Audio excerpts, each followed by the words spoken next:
Hi, and welcome back to another episode of Heat Check. The podcast is devoted to you, the Miami Heat fan, and Miami Herald viewers.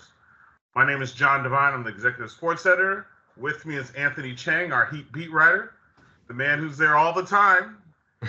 Well, even through snow, rain, sleet, it's like having a mailman, but he's coming to you all the time. At this point, we will talk about what's going on this week and what happened recently, including, and I'm sure you guys want to talk about it, and that is the last game against the Detroit Pistons and our buddy Spo doing something that was so uncharacteristic for him.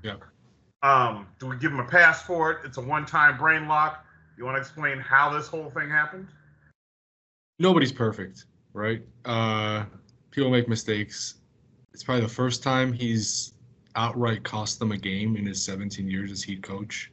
So as players say after the game, you kind of, it happened. It shouldn't happen, but one time in 17 years, like, you take that, right? So, it was unfortunate. You could tell how bad he felt just by looking at his face seconds after he called him on, realized what happened. And he explained it this way, I think, and that was kind of what I guessed. He just got so upset that they let that dunk with 1 second left. I mean, the Heat were up by 2 points with, I think, 1.1 seconds left. Timeout Detroit, side out of bounds. You just can't. The only thing they can do is throw it up at the rim and hope for a dunk. And they get a clean dunk to tie the game.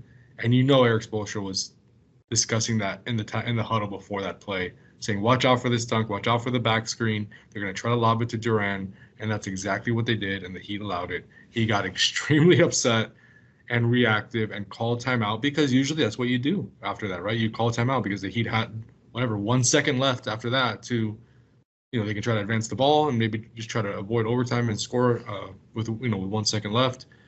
He called timeout. They didn't have the timeout. Obviously, that's technical for Detroit.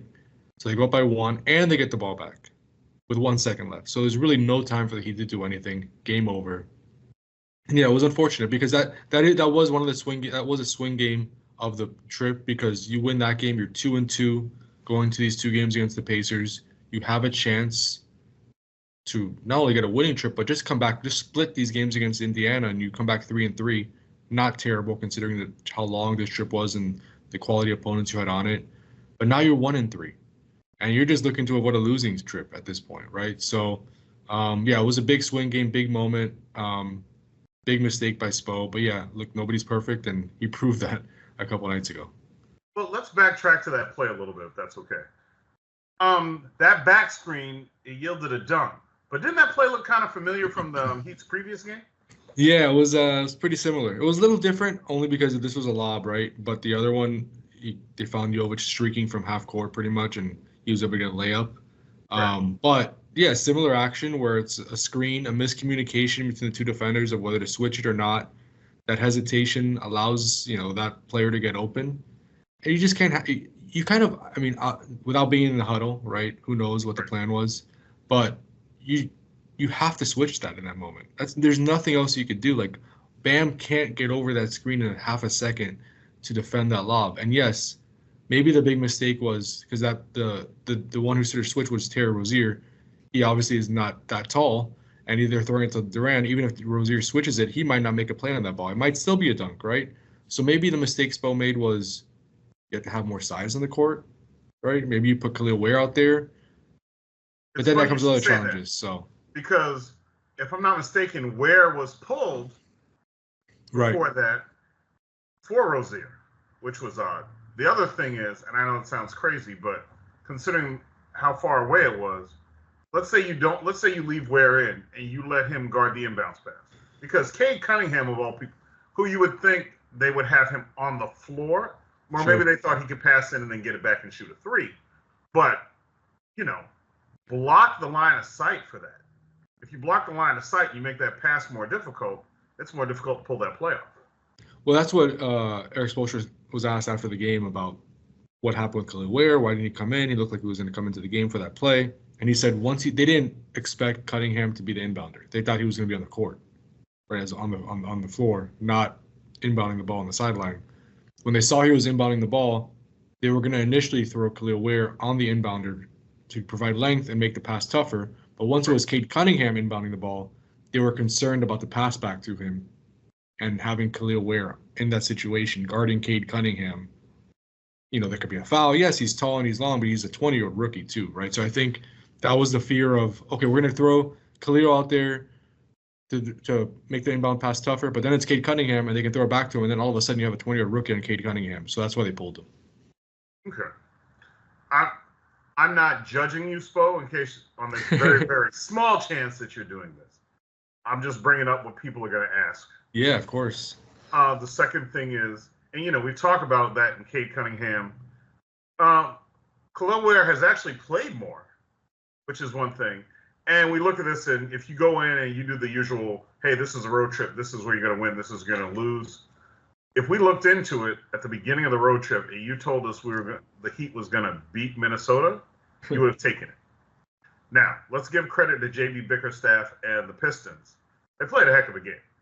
Yeah, and they're better this year. They're a better team this year. Are they great? Obviously not, but they're a better team. They're not what did they start out last season with, like 20 straight losses or something like that? I mean, they're a competitive team. They could be in this Eastern Conference fighting for a spot in the play-in even. I mean, that's not inconceivable. They could be in that fighting for that 10th spot. So that's not as easy as a game as it probably seemed at the beginning of the season. They have some talent. They have Tobias Harris, they have Tim Hardaway Jr., obviously Cade Cunningham, Jaden Ivey. They have two really physical big men who could really give the Heat trouble on the offensive glass. And Isaiah Stewart and Jaden Duran, like they have some young talent. And even when they played Miami down here on Dwayne Wade night earlier in the season, I think the Pistons were winning in the second half. He ended up winning, but I think the Pistons were winning. So, it's not an easy game. But yeah, it looked like the Heat were in position. I mean, obviously they were up by 2 points with a second left. They have a shot there to escape with the win in overtime, and it doesn't happen. I love Isaiah Stewart's nickname of Beef Stew, by the way. That's one of the great nicknames. It is a good nickname. It definitely is. All right, so we're at 4-6 right now. We're talking 4-6. Yeah. That being said, we're at the 10-game mark, 82 in the regular season, unless they do something crazy with what they call it, NBA Cup. That's what they call it this year. NBA Cup. What is most concerning after a 10-game mark? I know the Heat usually says they like to give 20 games, but let's cut it in half and go after 10. Yeah. What concerns you so far?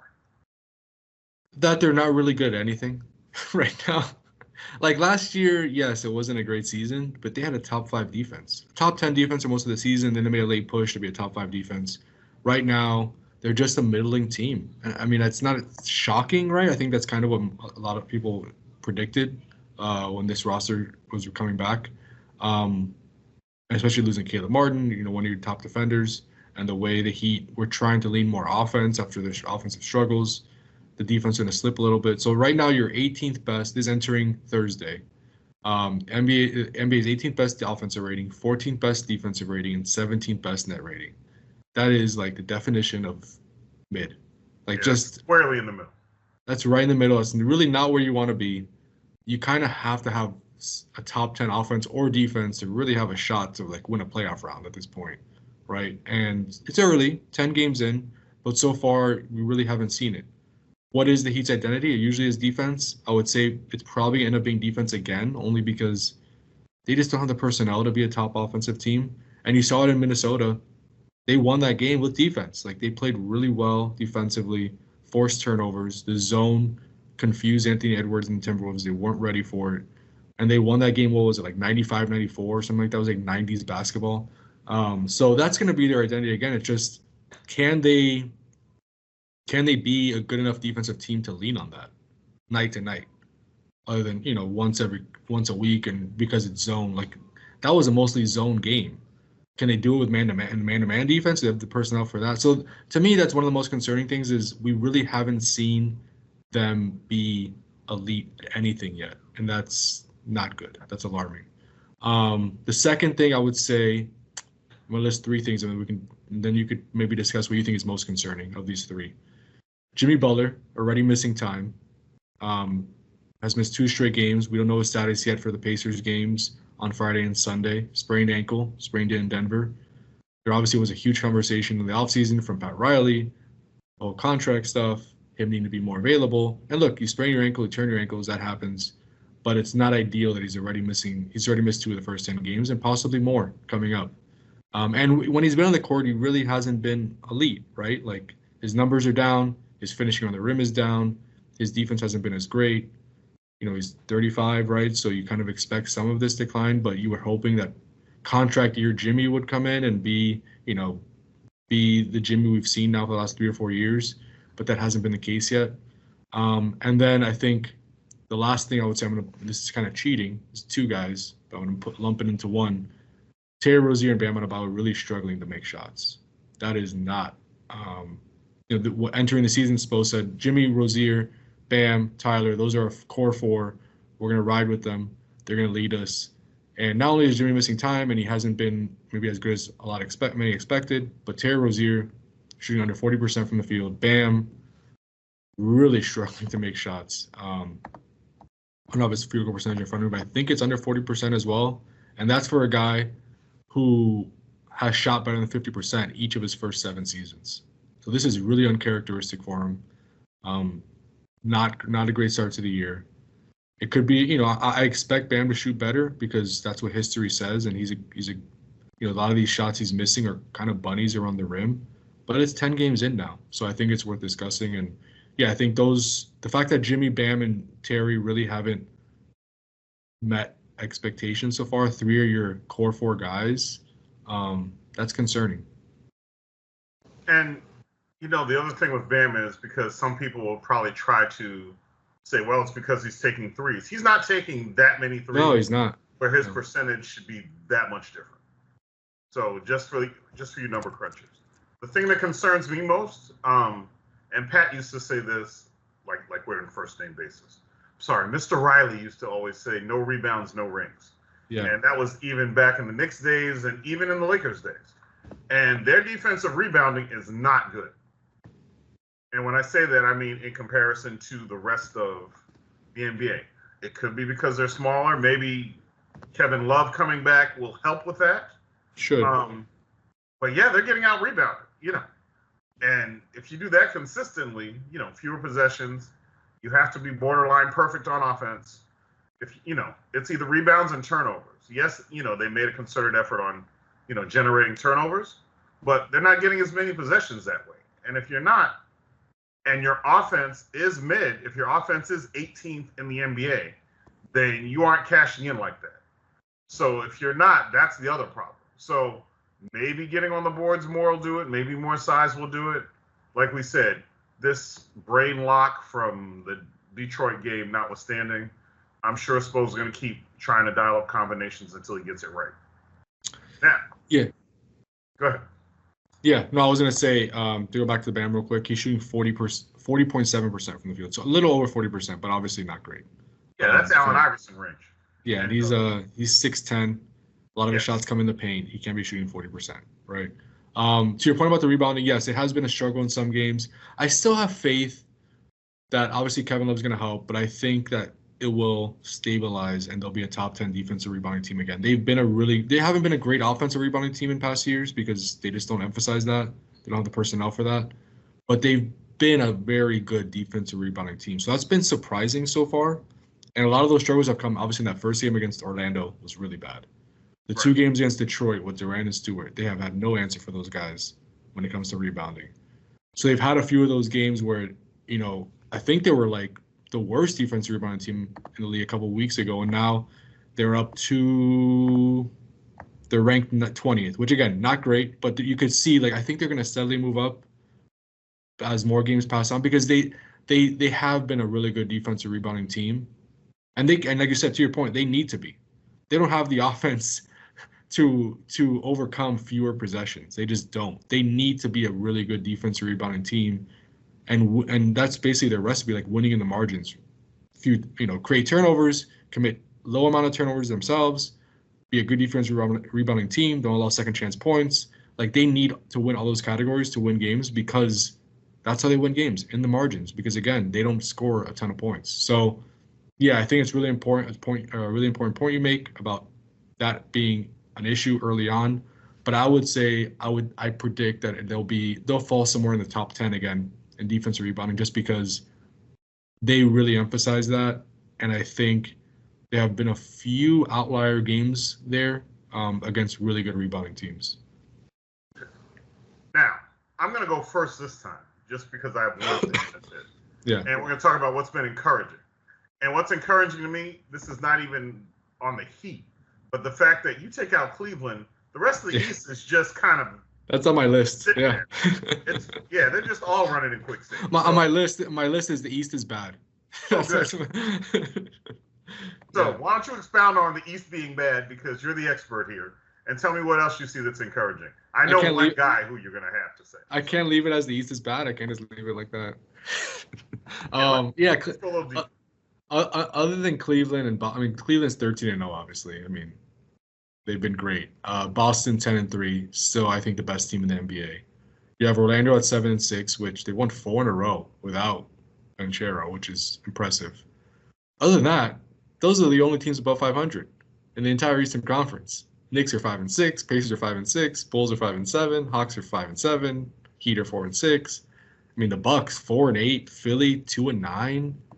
You expect those teams to eventually rise up, I guess, but it's just not a great Eastern Conference. Like, we talk about the Heat and how bad of a start it's been. They're 1.5 games out of the 3 seed. So yeah, that's a positive that, they're still right there in the middle of it, in the thick of it.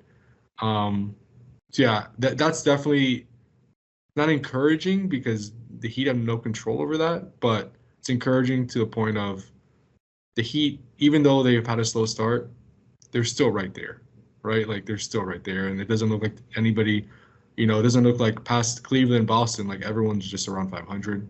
So that's a good thing.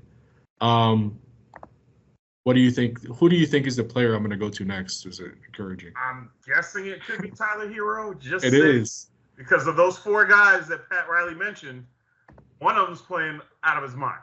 Yeah, Tyler's been incredible, and he's been really the story. I mean, in the middle of a very just blah start to the season for the Heat, he's been the star. He's been the huge bright spot, averaging 24.9 points a game on 50.9% shooting from the field, 47.9 shooting from 3 on 9.6 attempts a game. That's Steph Curry like. And then you go 5 rebounds, 5 assists. Not just scoring, like his passing, his reads on his drives to the basket, off pick and rolls. Yes, his defense still is what it is, right? He's never going to be a great defender, but he's been so good offensively that it really hasn't mattered much. I mean, the fact that we're even in that Pistons game was because of him. He had 40 points, one of that late run there with all his threes in the fourth quarter. He was fantastic, and I'm looking here, the only players this season averaging at least 24 points on at least 50% shooting from the field and 45% shooting on threes: Jokic, Karl-Anthony Towns, Kyrie Irving, Norman Powell, LeBron, and Tyler Herro. That's it. He is playing like an all-star right now. I know, Norman Powell's kind of one that, but hey, he's having a good year. Norman Powell is averaging 25 points a game on 50% shooting, so he's filling in the Paul George role for the Clippers. But yeah, Tyler Herro's playing an all-star, and it's unfortunate they haven't been off to a better start, but he's been really, really good. Do I expect him to shoot 51% from the field and 48% on threes all season? No, I expect it to come down a little bit, but it's beyond just the numbers. It's like the eye test too. He just looks so much more in control. It looks like the game has slowed down for him, and he really looks like an elite NBA scorer. So props to him for the work he's put in. I know there's been a lot of noise around him for the past 3-4 years with trades and this, and he should go to the bench and he shouldn't start. He has returned this season as a much improved player, and again, a guy that if he continues even close to this pace should be in the running for an all-star appearance, his first of his career. So it's early, but a very good start for Tyler. Look, even in the bubble, I still think this is the best stretch I've ever seen of this guy. Definitely. Just far and away. Because, people are like, oh, baby goat, and he was hopping around. That was fine for a game or two, but I haven't seen this from his all-around game. And like we said, props to him. Sometimes it's pulling the trigger, and with a 4-6 start, you're always going to have fans clamoring around, hey, we need to clean this up and start over or reboot or reset. The Heat is about patience and maximizing their opportunities. And seeing that they've held off on, on Tyler Herro for a couple years, and now maybe that's bearing fruit somewhat. If you're saying, or if we're saying that Jimmy's slowing down a little bit, or you have these issues, you still need someone to carry that torch, because the Heat's not going to just burn it up and start over. No. They're going to want to have somebody who's the bell cow. And it could playing like this, it could well be Tyler. How old is Tyler Herro now? 26, I think. Yeah, see, and he's been around here a while, and he's still, barely on that. Sorry, 24. He's 24. So he's just entering that physical prime. Now, the big problem with him, or the big concern, problem might not be fair. Big concern is, can he stay healthy? Stay healthy, yeah. Even his level of play, you can't really judge from before, because when you get hurt, it takes a little bit to ramp up. It takes a little bit to come back. So can he give us 65, 70 games, of this production? But it's going to be interesting to see. Yeah, for sure. And at the very least, he's answered all the questions just through the first 10 games of, should he play off the bench? I don't think there's any question anymore of that. He is the starter. You take him off the floor at this point. Yeah, exactly. I mean, when he's not on the court, they don't have a go-to guy on offense. I mean, he is the offense for the most part. And just not even when he's just, his passing, the spacing he provides, the attention he gets from defenses. And one of the more impressive things is he's talked a lot about that Celtics series last year in the playoffs without Jimmy. And the Celtics were basically doubling, tripling him. As they knew he was kind of the guy on offense last year in that playoff series without Jimmy. And Tyler he had one good game, but other than that, he had a bad series. And he said he watched the film from that, he learned from that. And look, these 2 games here without Jimmy Butler, he's played really well.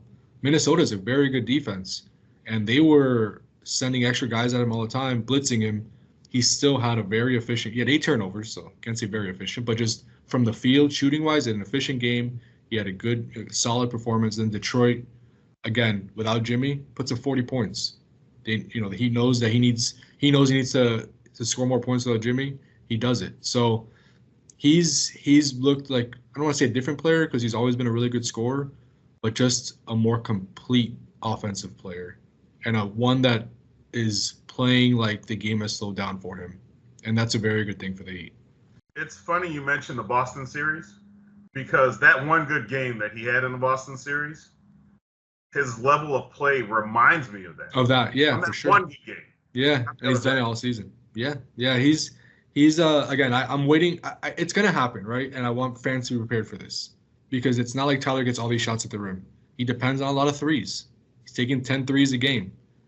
He's gonna go through a shooting slump. It's gonna happen. You can't shoot 48% from 3 all season. That's gonna stabilize. If he can stay at 40%, that would be huge, right? A 40% three-point shooter on 8 attempts or 9 attempts a game is arguably a top 5 three-point shooter in the league. So it's going to happen where he's going to have games where he's 2 of 12, 2 of 14. But you just kind of have to ride the highs on those and just know that he's a better player. And yes, there are going to be games where he's cold because, again, he doesn't generate a ton of easy shots for himself around the rim. He depends on a long-range shots. But I think it's more about the broad picture with him of where are his numbers at the end of the season. If he could average 24 a game, career high, on 47% shooting, on 40% from 3, that is a very good offensive player, probably a top 20 offensive player in the league, really a top 20 scorer. So yeah, it's really encouraging. That's definitely been the most encouraging thing so far of this season is just Tyler Herro and how improved he seems. I would like to think that even without Jimmy right now, at least they have enough people who can create and initiate offense that Tyler can get some more action off the ball. Off ball, yeah. So he can come around.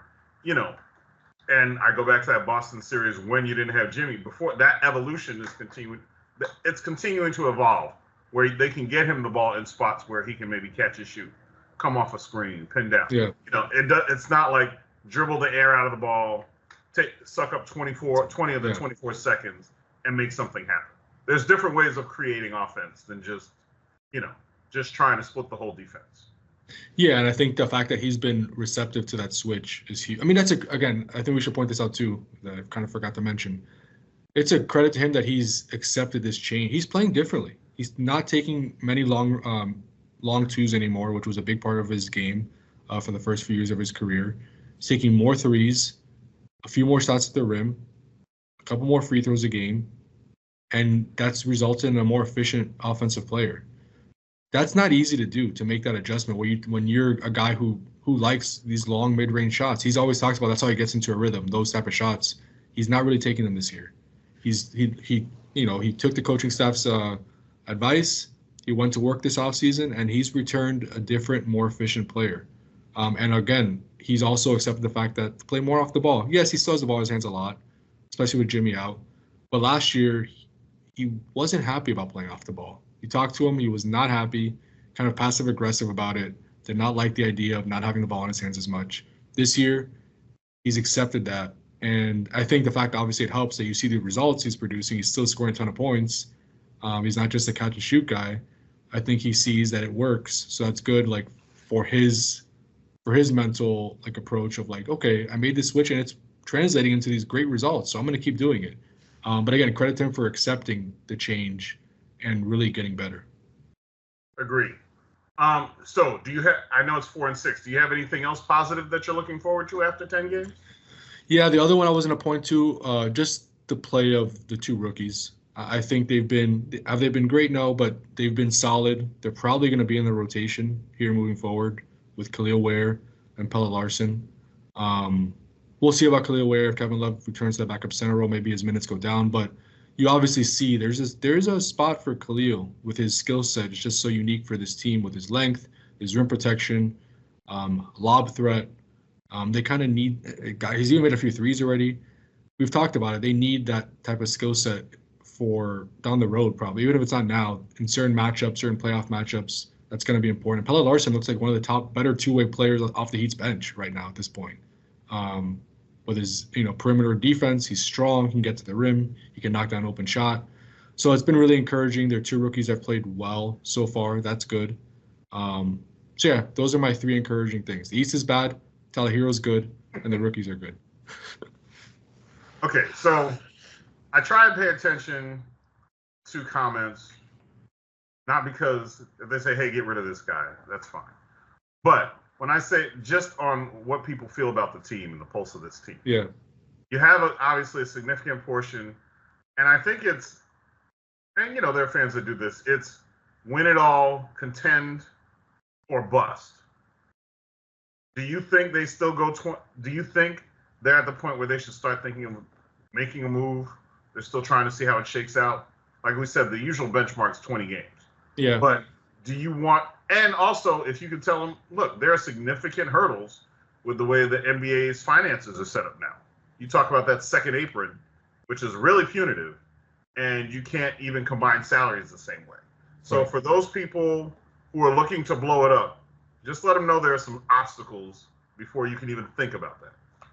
Yeah, I mean, anybody that follows the Heat knows they're always going to try to be opportunistic of somebody of, there's just a name I'm putting out there as an example. It doesn't mean he's available. But if Giannis becomes available tomorrow, let's say, obviously the Heat are going to try to make – will they get him? Do they have enough?